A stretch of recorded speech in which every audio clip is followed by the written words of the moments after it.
नमस्कार, मैं सुहानी सिंह। स्वागत है आपका आगाज टाइम में। चलिए नजर डालते हैं खास खबर पे। लखनऊ में एसएसपी एसटीएफ घुले सुशील चंद्रभान ने प्रेस कॉन्फ्रेंस कर बताया कि मेरठ में बीती रात एसटीएफ की मुठभेड़ में कुख्यात शार्प शूटर शाहरुख पठान ढेर हो गया। शाहरुख 2015 में मुजफ्फरनगर रेलवे स्टेशन पर हत्या में शामिल था और जेल में रहते हुए संजीव जीवा और मुख्तार अंसारी गैंग से जुड़ा है। 2017 में हरिद्वार में गोल्डी मर्डर केस में उम्र कैद की सजा हुई थी, लेकिन हाल में ही बेल पर बाहर आया था और फिर से धमकी और रंगदारी जैसे अपराधों में सक्रिय था। एसएसपी के मुताबिक उस पर यूपी के कई थानों में दर्जनों मुकदमे दर्ज हुए हैं। मुजफ्फरनगर में एक कुख्यात अपराधी शाहरुख पठान के साथ मुठभेड़ हुई और उस मुठभेड़ के दौरान ये अपराधी घायल हुआ, जिसको अस्पताल में ले जाया गया। वहाँ पर उसकी इलाज के दौरान मृत्यु हुई।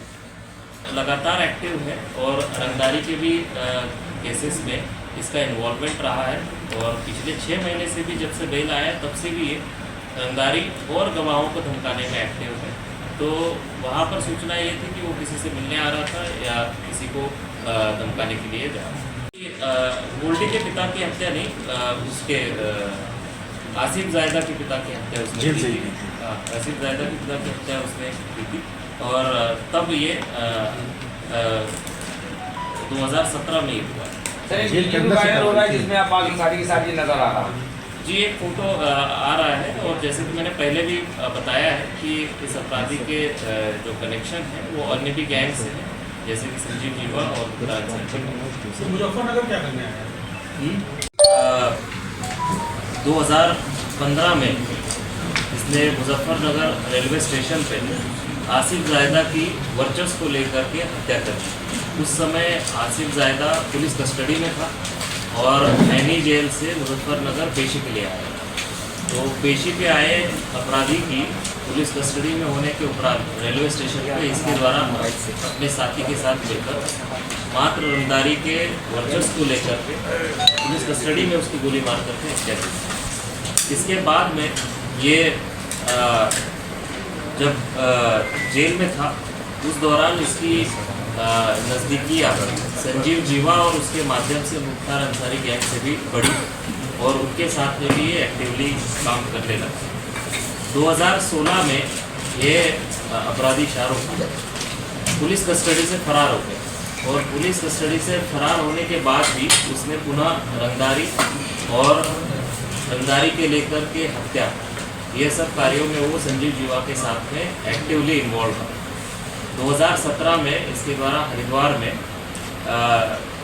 निर्मला छावनी कॉलोनी में एक कंबल व्यवसायी थे अमित दीक्षित और गोल्डी, उनकी गोली मारकर हत्या कर दी गई।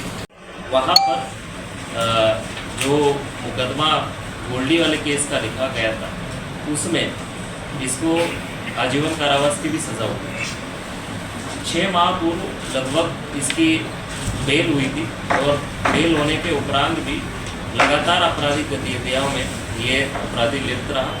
इस दौरान भी इसके द्वारा रंगदारी के अटेम्प्ट किए गए और विशेष रूप से जो पूर्व के केसेस इसके खिलाफ लिखे गए थे उनके गवाहों को धमकाना और उनके मारने की योजनाएं लगातार बनाई जा रही। इसी के क्रम में संभल में जो पूर्व की हत्या के गवाहों को धमकाने के संबंध में इसके खिलाफ मुकदमा दर्ज हुआ था जिसमें ये वांटेड चल रहा था।